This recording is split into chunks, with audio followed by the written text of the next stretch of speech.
So I'll start off with Anat Saril. So this question I kind of want to keep, you could just introduce what you're doing about yourself. Maybe you can throw in a little more technicality as to what you're doing. Very quick, short 20, 30 seconds that you can take, and then you can pass on the mic. So people get to know more from the horse's mouth what you guys are into. Okay.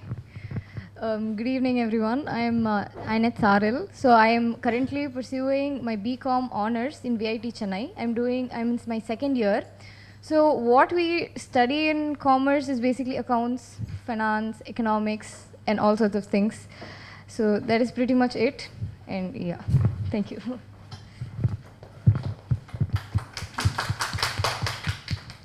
Good evening, everyone. My name is Shrikant, and I'm doing my first year in undergrad in the National University of Singapore. I'm pursuing computer engineering, and my domain, I would say, from what I've learned so far, is we deal with the hardware and the software aspect of computers, and it's a really interesting field. I think I will be able to give you more insight into that today, hopefully. But yeah, thank you so much. Good evening, everyone. I'm Tejaswini Vijay, and I'm currently pursuing my master's in screenwriting at Whistling Woods International in Mumbai. I've completed my diploma at Kalakshetra Foundation in Bharatnatyam and my diploma in theatre at Trinity College of London and my bachelor's in English literature at Madras University. I am currently trying to pursue acting, writing, and direction, and I'm aiming to create magic on stage and screen. Yeah, that's about it. Good evening, my name is Purvi. I completed my Bachelor of Sciences in Psychology 2 years ago, and I worked in the US at a clinical setting, and I specialized in eating disorder care, which most people don't know about yet. So coming back to India, I moved back last year, towards the end of the year, and currently I have a page called True and Unbound, so I'm trying to raise awareness on eating disorders, on mental health, and I'm trying to conduct workshops trying to understand what the society knows about mental health and where this field can go in India. So I'm also applying for my master's in clinical psychology so I can specialize in that and hopefully build a career as a psychologist. Thank you. Hi, I'm Isha. I just graduated from Nanyang Academy of Fine Arts studying illustration design and animation in Singapore last year, and ever since I graduated I've been doing freelance in design, illustration, as well as working full-time at Zeiss, doing content management and project management. And I'm also currently pursuing because of how much I like studying and researching about cultures in my college, I am now currently pursuing my undergrad in Manipal in sociology as well, online. And yeah, that's about me. Hi everyone, a very happy evening. This is architect Sharda Priya Annamalai. So I'm a recent graduate and I have a 9-year-old design firm, 9-month-old design firm. It's called Studio Stir and Pour by Sharda Priya. So I am into designing, architecture and interior designs. And I'm also part of my dad's company. It's a construction company called Innovative Homes and Developers. So I also work there. So yeah, that's it. Good evening, everyone. I'm Kritagnya. I did my undergraduate degree in economics from Stella Maris College, after which I studied law at SRM University. Currently, I practice law independently, which means that I handle end-to-end processes from clients up to, consulting with them and representing them in courts independently. So I'm just hoping to take forward my law practice and see where this journey takes me. Isn't that a very diverse and wonderful set of careers that they are all set to pursue? But I'm going to throw a question back, so maybe I'll start off with Kritinga. Did you always dream of being a lawyer, or was there some kind of a conditioning that happened at home where your parents or your dad or mom said, hey, we are qualified chartered accountants, so you better take up CA, or you pick up something like that? Or what was it at home when you were growing up? So my parents and my brother are chartered accountants. So I think I can remember from when I was in 4th standard that they told me CA is the best profession in the world. This condition began so early that I remember when I came to 11th, the choice of taking commerce was automatic. But I also realized that I didn't want to study CA because there were too many CAs in the family. Dinner discussions would revolve around reports and annexures and audits and traveling somewhere, going and checking some cell phone tasks to see if money has been utilized properly. This is how I grew up. And so I decided to study economics because I felt that this field interested me. Once I did, I realized that it was just way too theoretical and it didn't appeal to me. However, I really liked the policy aspects of economics, the practical implementation, because you can only have economic policies or economic theories work within the contours of law. So that's something which really appealed to me, which is why I decided to study law. However, when I was younger, I'd be very honest, my dream was to become a singer or a dancer because I was very interested in the arts. So I am trying to once again keep in touch with that side of myself, but I'm practicing law full time now. Great, great. What about you, Sharda? So for me, I mean, right from a very young kid, I've always been interested in arts and something that I want to do in designing. I had that clarity always, but the first thing that I thought was architecture because obviously my dad is in the construction field, but it was never, a pressure or a force. I mean, he always encouraged me to do something in other fields, but I somehow, I was more inclined towards architecture, though in the middle I was also inclined towards other fields of design like graphic design, the fashion design, and I still really am. So right now I ventured into architecture, but I'm really hoping to venture into other fields too. But like today's caption, it said Gen Z Unfiltered, and it also said it had career, culture, and passion. So to me, I think it would be apt if I say that passion and culture influenced me to become who I am today. So yeah. Wonderful, wonderful. For me, I'd say it's quite similar to Sharada because my parents are also in a very creative field, and I think it's not. It would be difficult to say that it didn't influence me to some extent, but there was never any pressure either. I was free to explore what I wanted to learn, and even growing up, I did have an interest in like robotics, dance. Even at some point, I thought like I'll become an astronaut. I love space, But I think eventually, the more I explored what I like doing, I really knew that I always wanted to be in the arts. That was my calling, and that's what I'm currently doing. So I think it's been an influence, but I wouldn't say that's the only reason why. What about you, Poovi? I think your parents come from a very different background. How was it at home? My parents come from a business background. My mom is from an arts background. So, but my family is a business family. So yeah, I grew up around business conversations and all of that only. Since a young age, I've always liked the creative field. So I was like, I dreamed about becoming a teacher, event planner, going into hotel management, doing a lot of these things. But my interest in psychology rooted from like the 8th grade. Somewhere being a very good listener, being very good at advising, plus seeing like my friends deal with mental health issues from a really young age kind of piqued my interest in the area. But I did high school, I did commerce because I was also like, my dad was very much like, oh, you should keep your options open. And I was anyways going to go to the US to study. So there you can keep your options open. You can explore subjects, change majors mid-college and everything. So I did commerce. I enjoyed it thoroughly. So I got more confused. I was like, oh, I like business also. I like psychology also. What to do? So I applied as a business major. And then I had already planned to do a minor in psychology. So then I took my first psychology course. I fell in love with it. I knew this is my calling. And I was like, I called dad. I'm like, I'm changing my major the very next day. And from the second year onwards, I focused only on psychology. And since then, I'm just trying to follow that passion, find a niche. Wonderful, wonderful. I went on stage when I was 3 years old, and ever since then, the spotlight has always been a dream come true for me.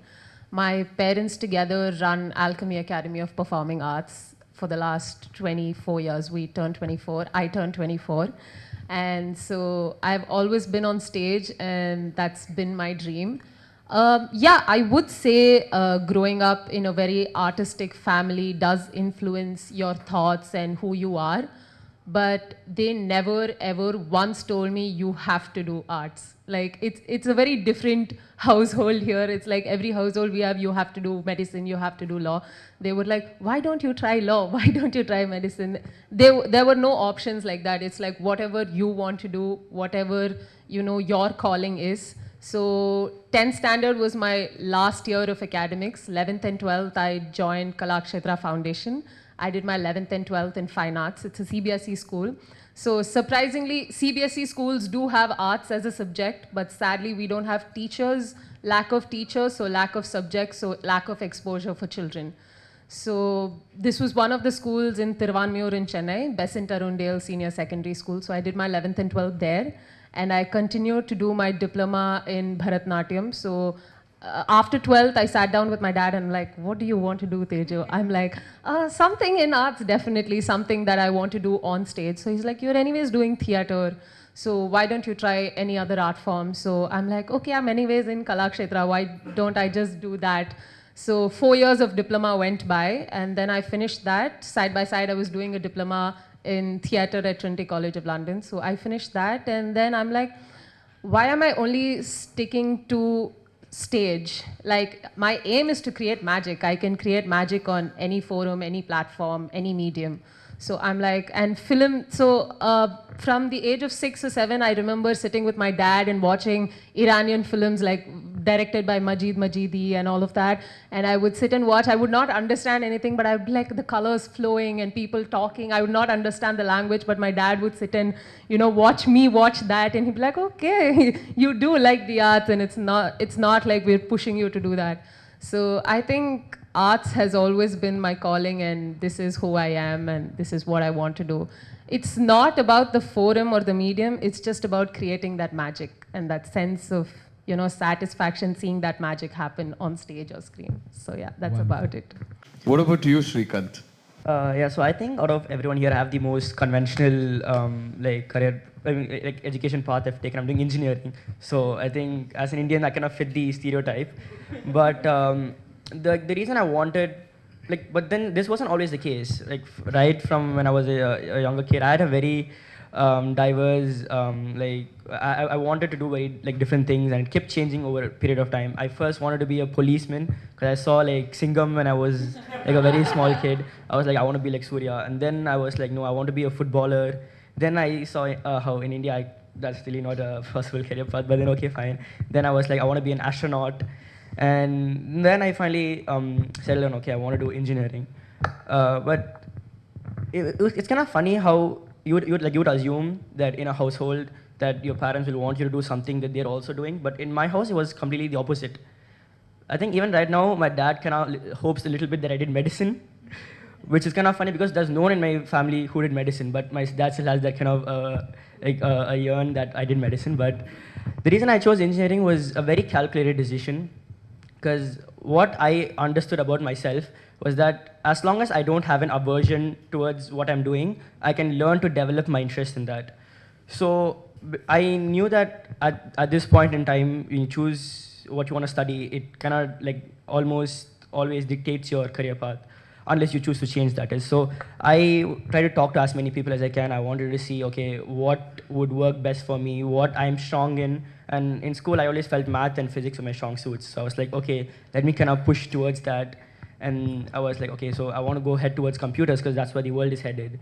And so then I was like, okay, so this is a good industry to be in. So then, okay, under computers, you have in numerous plethora of options. So then again, I try to talk to as many people and try to gain a lot of insight into how different things work. And then I was like, okay, fine, I think I know what I want to do. And so then I settled on computer engineering. But I guess it's too soon to say because I'm still I just finished my first semester.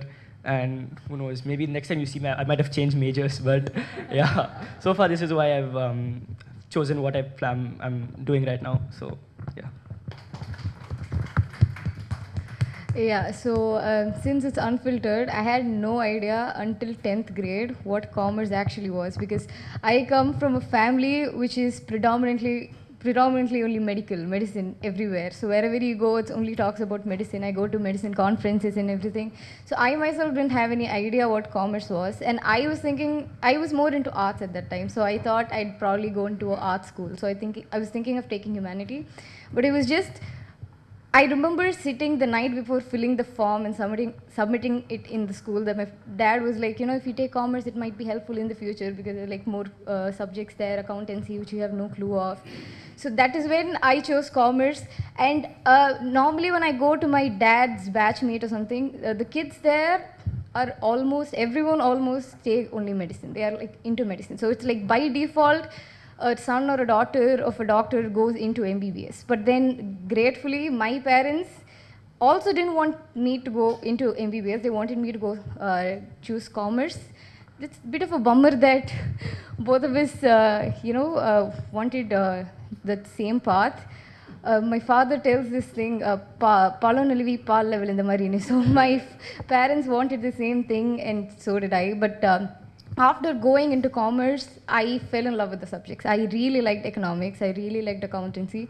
So the subjects were really intriguing because I never really knew what that was before.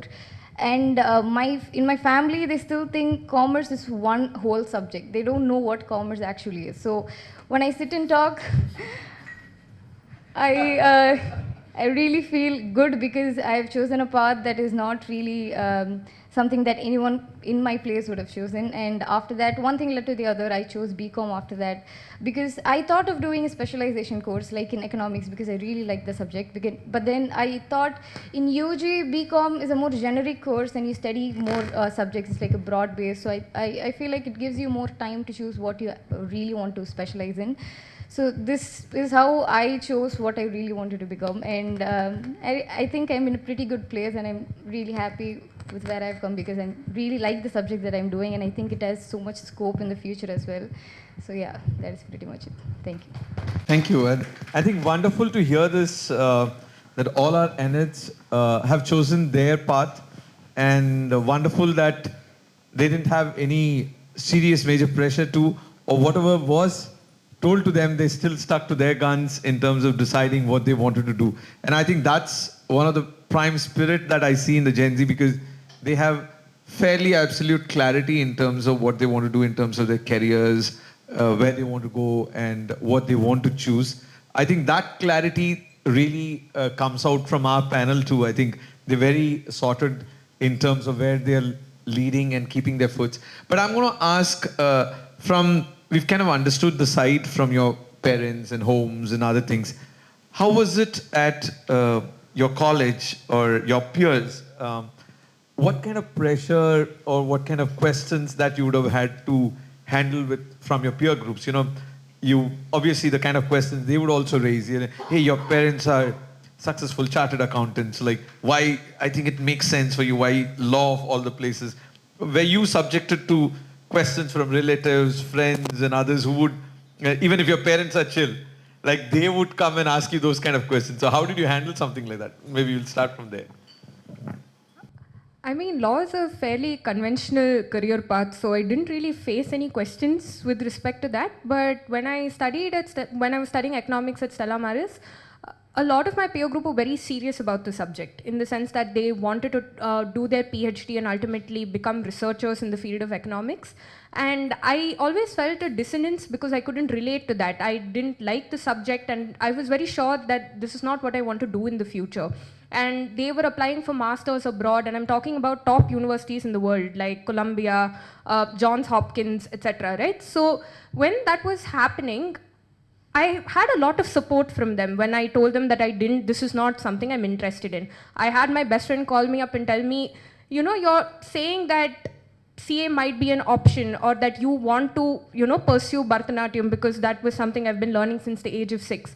But you're also someone who believes a lot in feminism and in exploring that part and to actually actively work in women's rights and to help people in practical challenges. Are you sure this is something you want to do? So I had a lot of support from them while I was making my decision to study law, and that's something I really, really appreciated. So I've never faced any backlash against my choice, but just a lot of support when I was confused when I was making my decision. Amazing. I think your environment was very conducive to do that. I'll probably move to Priya now in terms of asking. I know for you also it was kind of pretty much set, but I remember like what you would say, toying between the idea of say a fashion design versus design to architecture. Um, Obviously, what you said at home, gravitating to what's happening in the family is natural. Yeah. But how was your peer group or like at college or friends like, no, don't start straight away work into the business. Maybe you should go to the firms outside the country and get some exposure there and then come back. Or did you say like, you know what, I should go and work at a Zaha Hadid or something and then come back and do something? Was there any pressure that you had to face something like that? I mean, not pressure, but genuinely, like people were, interested in encouraging me a lot, and they did give their suggestion. So I had it in two ways. So one is people thought when I said after school I was going to do architecture, they thought, okay, so this is coming straight from home.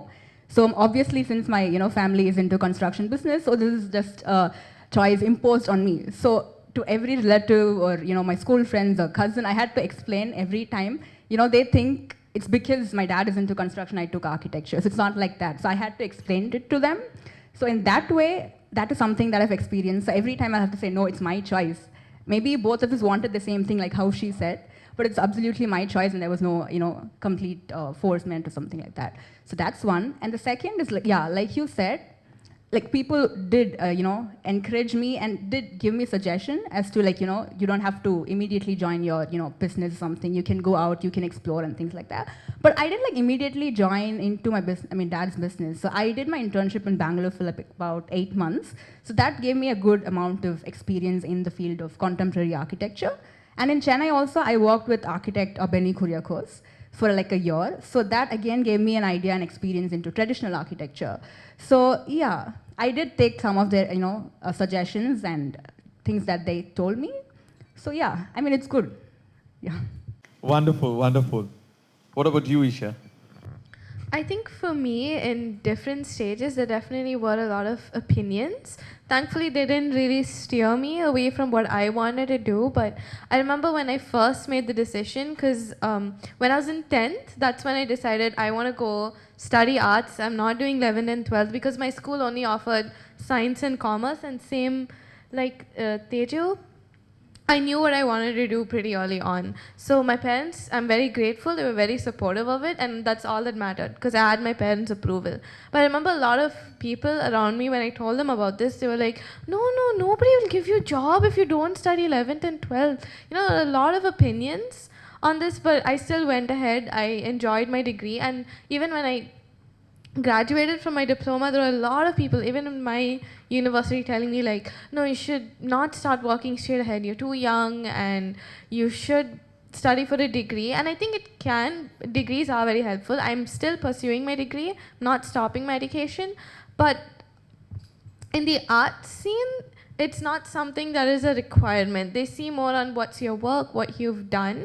And that's also something I took a lot of time to reflect on. I asked my parents, a lot of people I worked with before, my lecturers. There were a lot of different opinions, but I stuck to what I was feeling and was to go start working, because that's what I realized works best for me. I love being on the side, learning while doing the actual work. And I think in the art scene, at least, design, that's the best way to learn, because you can't really read a book and be a designer, right? You need to be practicing. So I think I don't regret my choices that way.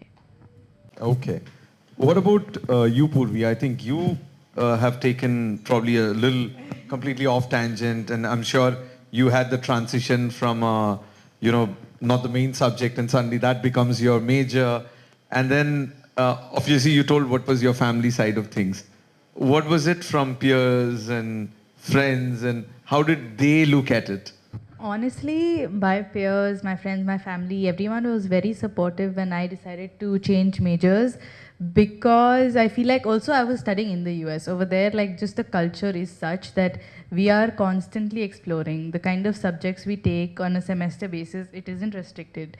We explore from psychology to the sciences to the arts. We're able to explore everything. We had like a ceramics course to a scuba diving course. So like we've had those choices that have allowed us to explore, and they've also allowed us the flexibility to maybe, if you're not, do a double major or like minor in something, or even change majors within 2 years. And I think that flexibility everyone had. So I wasn't the only one in my friends group who either changed a major or added something to it. So I think everyone was very supportive. It was very normal for us. It wasn't like something out of the box that I was doing, being over there. But back at home also, everyone was supportive. Like from my family, my parents, I think a lot of the people I was surrounded by, they saw the need for mental health education in India, and they were just really appreciative of me choosing that, because no one else in my family, or like no one else in my immediate family is practicing or working towards becoming a psychologist or a therapist or anything like that. Yeah. Great, great.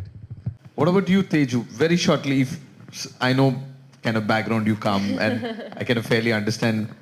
Did you face anything very random in the industry? I know the media industry itself works pretty random. What was that in terms of peers and friends who would question your choice? Was there situations like that? Okay, so I am who I am because of my parents, so that's said and done. But I think when I was shifting courses after 10th, because till 10th I was in the perfect academic oriented school. And when I was shifting after 10th, I had so many people coming and asking me, are you sure you're already, navigating towards, the arts and all of that? Don't you want to do something like, basic commerce, so, you'll have it all sorted? I'm like, no, I don't want to do that. I think I know, this is what I want to do and this is where I want to go. So that was the first, question that everyone asked. And then when, I was transitioning from theater to films, because everyone was like, okay, you're set, you're doing theater, you've been doing theater for the last 20 years, you're doing dance, everything is very performative on stage. And then suddenly when I was like, no, I'm going to pursue masters in screenwriting, which comes under the branch of filmmaking. And they were like, why films? Why all of a sudden jump from, one medium to another? I'm like, they are very different mediums, but they're all trying to say the same thing. They're trying to, do the arts. It's basic performance either on stage or on screen. But, I would, at the end of the day, it's just magic, you're creating. It doesn't matter where you're doing that. And, film as a medium, it appeals to larger audiences. So your magic is received by larger audiences. So that's why I wanted to transition from theater to screen. But theater is my background, theater is my foundation. So I had people questioning, oh, media industry, you think it's going to be very difficult for a girl to, go become a writer, director? I'm like, there are so many people who are doing that. I think we have to come out of that, agenda of only, men can rule the industry and all of that. We have a lot of women who are coming out, and we have Anjali Menon from the Malayalam industry, we have Zoya Akhtar from the Hindi industry, and there are a lot of opportunities, and it's good enough for a woman to stand up and be like, no, I want to pursue something in the films. And yeah, that's how it was. Wonderful, wonderful. Srikanth, I think I'm going to ask a slightly different, because I know you would also have a very similar answer in terms of from friends and peers who probably, but I want to ask you more in terms of you went down to Singapore. I'm sure you would have had a culture change, adaptation. How was it like getting used to that? I know it's just about 6 months for you, but I'm sure there's a lot of culture shock, adaptation that you need to go through, along with the way education is happening and how it's being taught to you, and running to understand the whole mechanism of how it works. How has it been for you? I would say so far my experience has been very enriching and also very eye-opening in terms of what I expected and what I'm seeing right now. So I would first like to clarify why I wanted to study in Singapore. It was very it's been a childhood dream. Like since grade 6 I wanted to go there, but I mainly wanted to do that because I felt like for me that was the best place where I could get the exposure to an international to an international platform, while also having roots or familiar culture around me. So the thing is, Singapore is not very different, too different from India in terms of culture and like the environment compared to like the Western countries. But it is true that Singapore, if you see, they're more academically rigorous from the way they condition right from their primary years. They are very hardworking people and they're very disciplined. And me coming from like my school and like the way I used to be here in India, it was a very challenging transition for me to get used to the way things work over there. Now, in terms of how things are going for me academically, I would say the education system in Singapore is very different from India. With the main thing being everything there is a competition. Right from choosing your subjects that you want to study, even after you get into your major, let's say engineering or law or medicine or whatever, to choose the mods or the subjects you want to study for that semester, it's a competition. You have to bid against other people. So anything and everything there is a competition, which I felt initially would seem very cutthroat and intense. And I thought, okay, I'm not going to have a social life at all. But one thing I don't notice, especially in terms of like the way they brought up and their culture, is that here I would say that a person who's studious, they have this stereotype that they only study and they do nothing else. They are like always putting their efforts into doing like just education and they don't have a life outside that. But that is not the case. There people have the clarity that okay, when I have to study or when I have to work, I will work. And during that time, I will have no other distractions. But the moment I'm done with that, I get to have my own personal social life. And during that time, I will not keep myself worried about my work or my education. They have that clear boundary, and they know, and they have that on and off switch, which helps them to be multifaceted and have a wide hue of like different things that they're into. And that was a huge realization for me that okay, here it's not enough if you just excel at what you're studying. You need to be able to do so many different things, so many projects, so many other hobbies, which make you who you are. And everyone there has a very different background and a very different story. And the things they pursue and why they pursue is also a great thing to like hear about. But one of the main things that I realized was in Singapore, not everyone goes to university or college. And that's because most people there, they can't afford it. And so what they do is they do a polytechnic diploma. And not everyone comes to university. And so because of that, the age groups that you see in college is very wide. Like right now, I'm 18 years old. I'm doing my first year. I know peers who are 17 and doing first year. I know peers who are 26 and they're doing their second year of college. And you see a wide array of people with different ages, backgrounds, and cultures. And I feel like that is something you don't get to experience here. I mean, I might be wrong, but that's what I feel.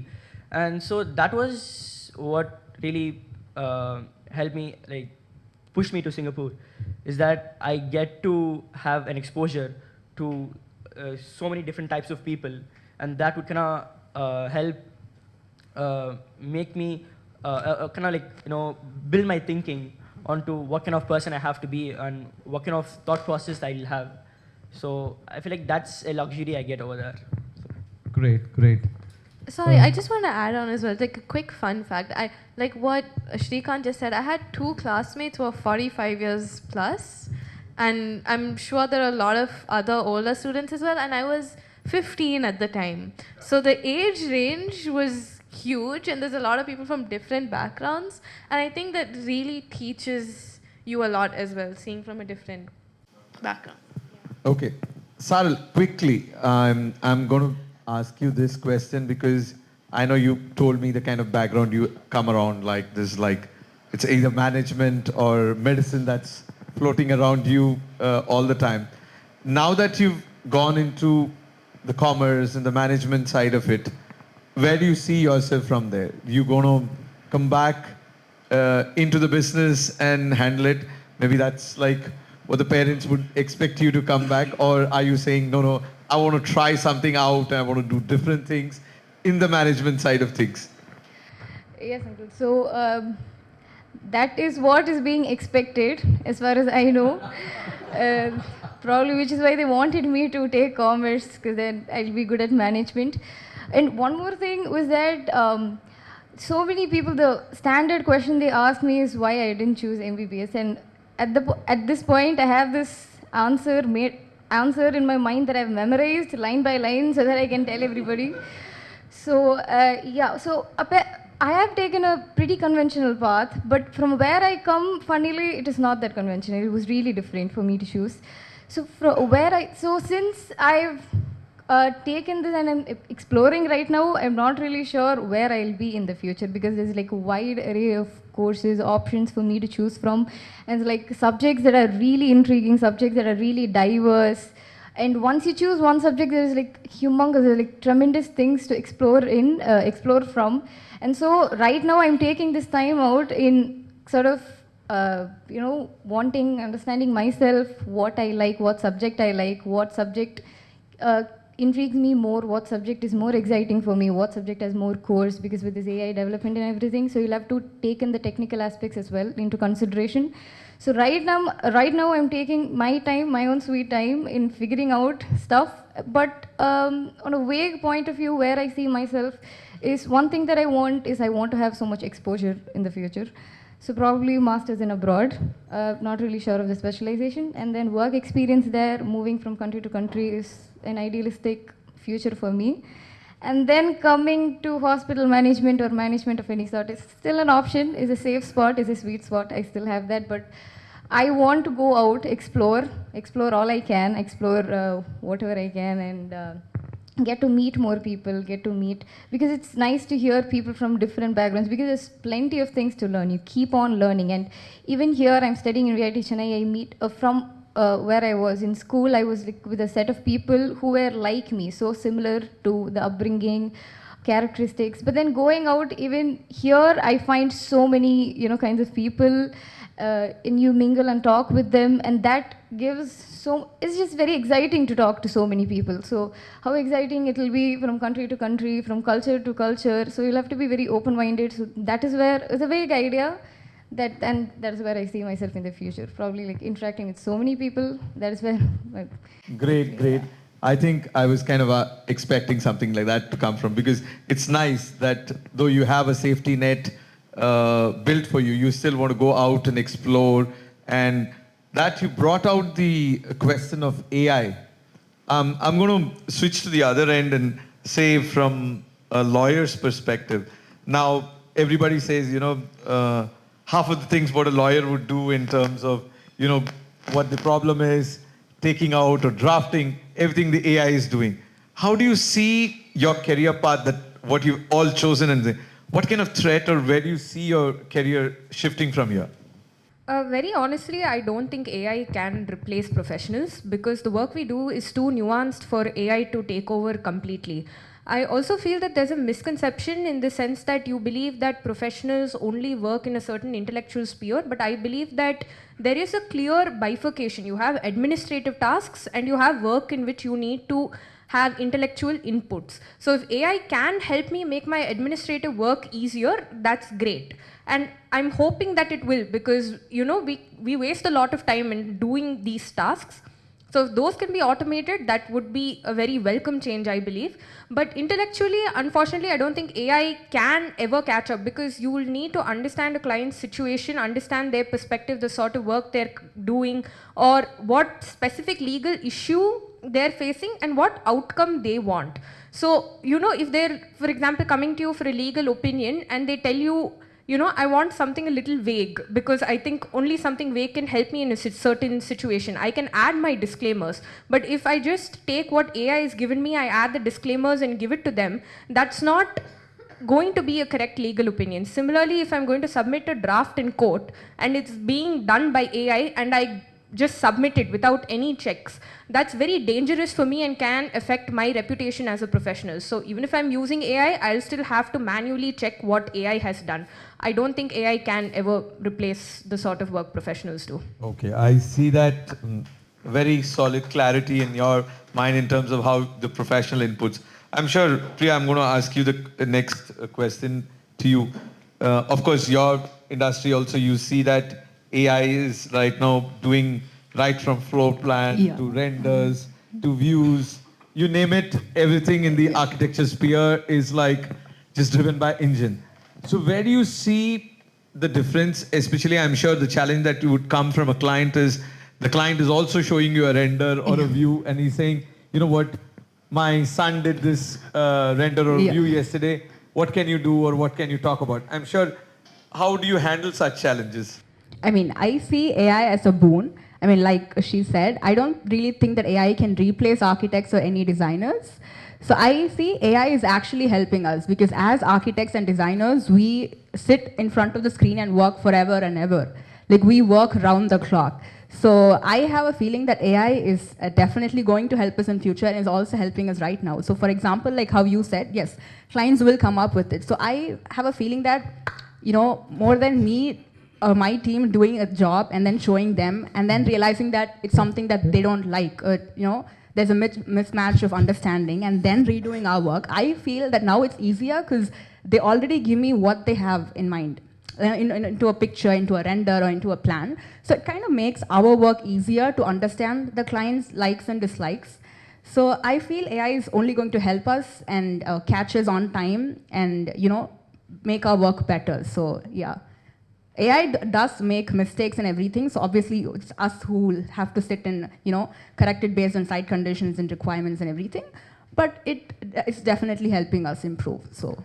Okay, I'll answer this question from two perspectives, one as a working professional and second as an artist.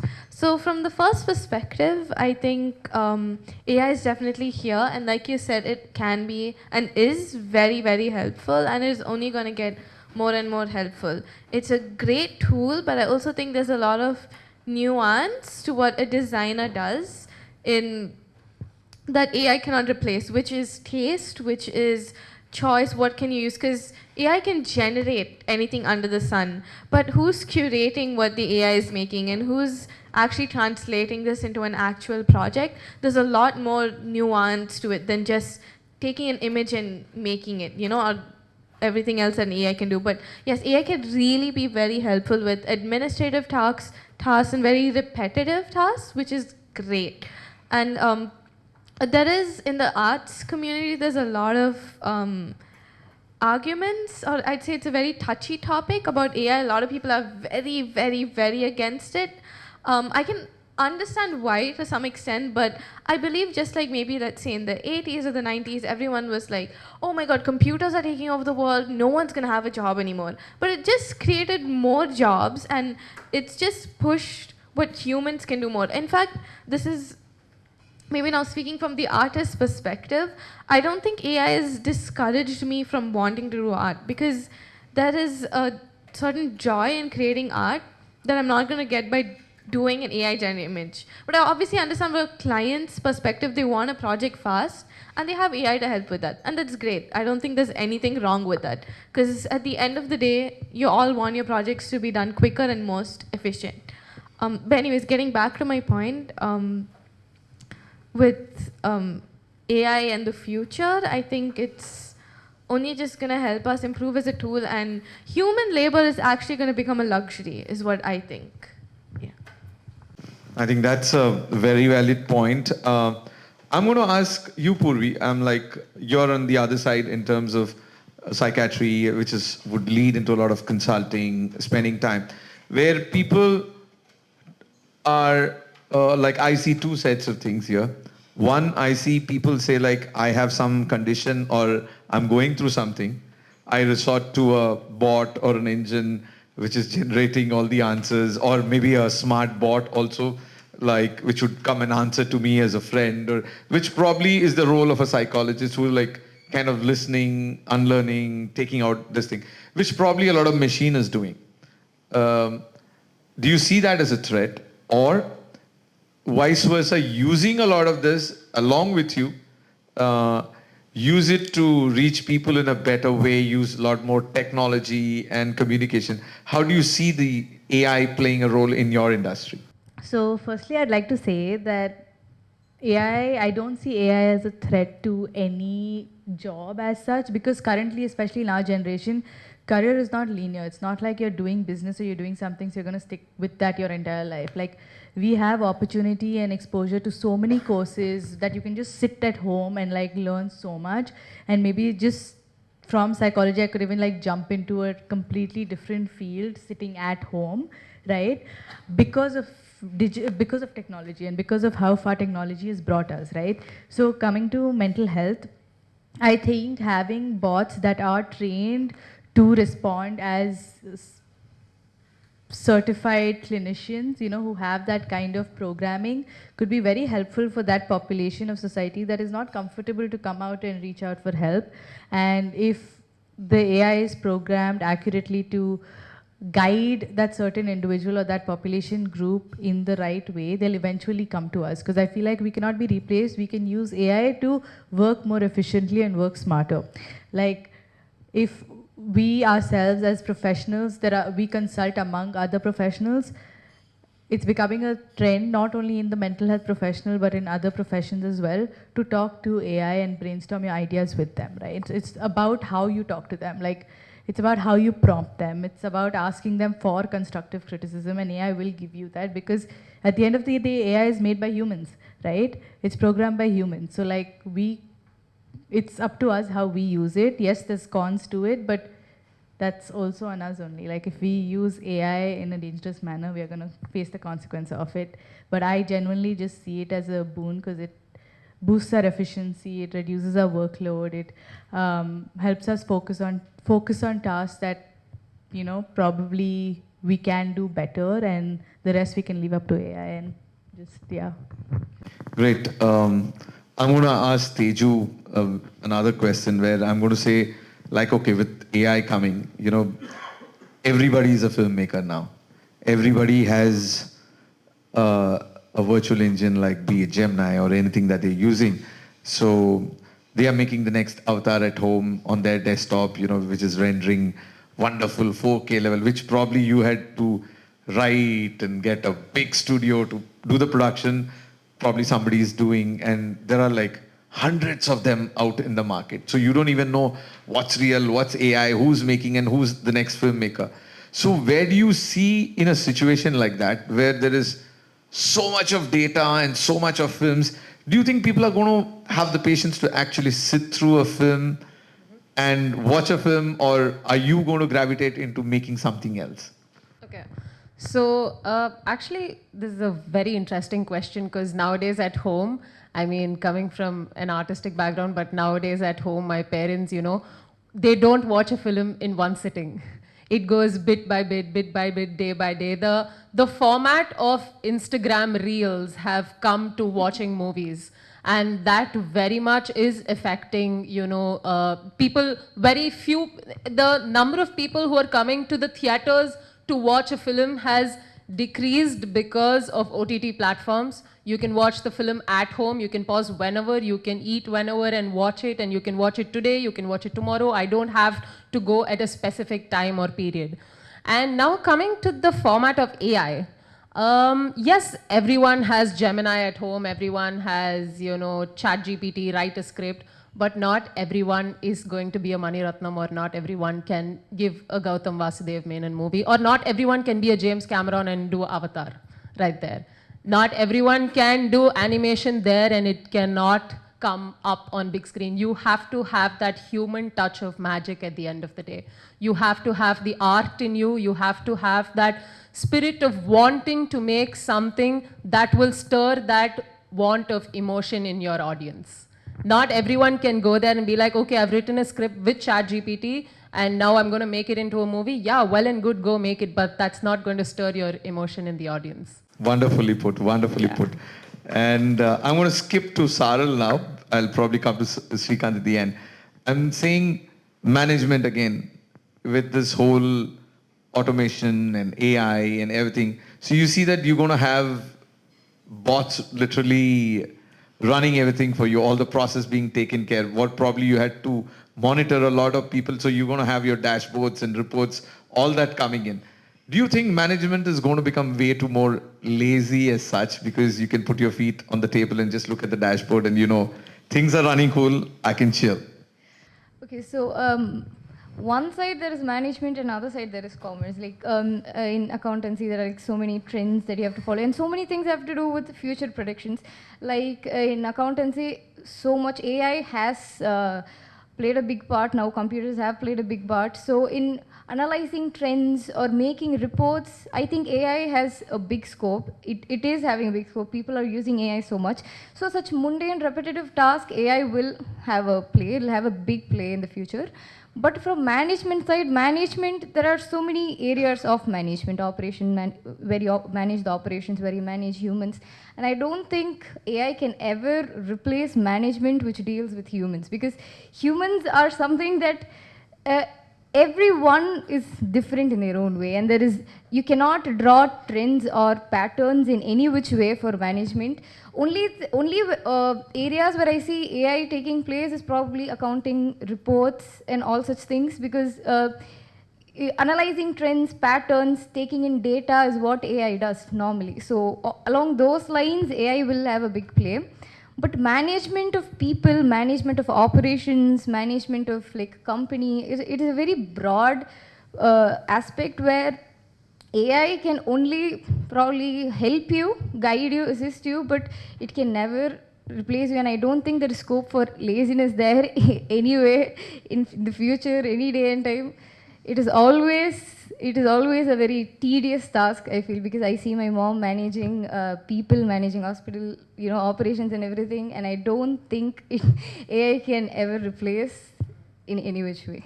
Wonderful, wonderful. Want to add one more point to it. At the end of the day, we all just have to realize that we humans created AI, and AI can never replace us. And till we have that thought in us, until we have the want to do it, I think AI can never replace any of us there. Great, great. Srikanth, you're the tech guy in the room now. So I'm going to ask this question to you. I'm sure this panel is a little too skewed on the other side, where everybody's like, nothing doing, AI can be there. We are professionals. We're going to use AI and we're going to be on top of the AI to run it. But you're the other side, you're like making the engine, going to be making the bot, you're going to be writing those scripts out. Like, I'm going to ask two sets there. One, AI replacing the whole aspect of coding and designing. How do you see that as a threat? Because that part is probably going to be largely eaten and churned out, because that's going to be pretty much in sync with the panel here, because they're going to say repetitive coding, everything is going to be taken over by AI. But I'm going to ask you the question in terms of how much do you think in terms of technology that you say, like, I'm a tech guy, I want to make something that tech dominates everything, every industry, and we want to make the AI like the most strong thing. What's your opinion? How do you take that? So let me answer the first question where Uncle is asking about how AI, in terms of how it affects coding, since now anyone can code using Claude or ChatGPT online. You don't even need to have the basic knowledge of coding. It'll tell you step by step. It'll spoon feed you what to do. But again, I feel like now AI it's a tool to be used, and people have started to understand that. AI can write code, but the code is never going to be perfect. And you need humans to be able to debug that code. You need to have that foundation in coding or programming to be able to, okay, fine, you use AI, you like utilize it to make your work easier or finish it faster. But there are going to be errors. AI is going to make errors. And so because of that, you need to have that foundation to be able to identify those errors and be able to fix them. You can't just prompt something in AI and then just give it to your boss or something and then that's it done. Like, there are going to be errors. So you do need that fundamental knowledge. And so coding is not going anywhere. You do need that knowledge. It's just you doing the coding is going to be much lesser. And I feel like AI, it will replace some jobs in my industry, but it is going to give rise to much more newer jobs. And I feel like that's the pattern you see with anything that comes new. It's some jobs are going to become obsolete and some jobs are going to be born. And I feel like that's the same thing with AI. And more than that, what I can see around me is that people who utilize AI, more than AI replacing or like putting us at a disadvantage, people who use AI are able to grow much faster or able to be more effective than people who don't. So it's not a matter about AI replacing people. It's about people who use AI becoming more competent than the people who don't. And one thing I've seen with how you mentioned that how tech is dominating and how AI is dominating everywhere, I feel like that is very true. Recently in my university, I attended a startup carnival where we had startups come and they had set up booths to attract interns. And out of, there were 20 odd booths over there, and I'm not exaggerating, except one booth where they had a startup doing something with materials and biodegradable fabric or something, I'm not exactly sure. Apart from that one booth, every other booth had something to do with AI. It was not technology related, but then you had medicinal startups, you had financial, in the financial industry, you had educational startups, but everything had a touch of AI to them. And that's how I see AI in a way to be very helpful to people in my industry, is that it opens jobs to other industries as well. Like before, if you were in tech, you can only work in some software company or something like that. But now, if you're working in tech, you can work in some company that has something to do with medicine or management or trading or anything, because of the huge wave of AI being implemented in those industries. So that opens your options to a lot more. And in my education, like what I'm pursuing currently, AI is going to be a very huge blessing for me, because what I'm pursuing is computer engineering. It's not the same as computer science, because we deal with a very niche area where we work with semiconductors and chips and chip design. And at the end of the day, AI is run on chips, and you need energy for AI, and we are the ones who build these chips. Like that's the reason why NVIDIA is the highest valuated company right now, because they are literally controlling how AI is going, because they produce those chips. And so my industry is going to see a huge boom in the upcoming years.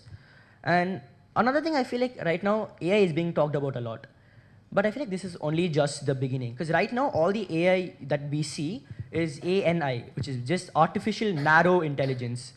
And in the future, we're going to see much more of this thing called AGI. Right now, it's only a hypothetical thing, but AGI is artificial general intelligence, where the AI will be able to actually think like a human being. Right now, ANI is narrow, which means it's specialized to do one task and menial tasks, low-level tasks. But in the future, you're going to see AGI, which will be able to do a wide variety of tasks and be able to think like a human. And I feel like that is going, you're going to see a much impactful change when that comes into play than what we see right now. And the thing with AI is, I feel like it's just another one thing that's happening. Like previously, we used to have new things that come into play every 10 years or every 15 years. The only difference now is that that's become more faster. We see something new coming in every 3 to 5 years. Like first, we had just ChatGPT, and that came in, was like everyone was talking about it. Now, like how you say, we can create like videos and stuff with AI in just a matter of a few seconds. That's the new thing. And so the pace in which things are changing has gone up rapidly. And in my industry especially, I feel like you will need to keep constantly upskilling yourself and be able to be on top of the things that are coming into play to not go out of business, I feel like. Wonderful. I think, Srikanth, you kind of summed it up in a very interesting way, where what the key takeaways for everyone, I would say, put it out in the evening, is professionals are not getting replaced. All of them are professionals. And I think there's an absolute clarity in each one of your minds, which I see as a standard pattern between all of you, is like you're very clear, absolutely sure where you are in your path and where you're going to be heading. And of course, technology is going to be a boon to support whatever you're doing. And then, of course, see how you leverage and take that to the next level. And I'm going to leave this with a note.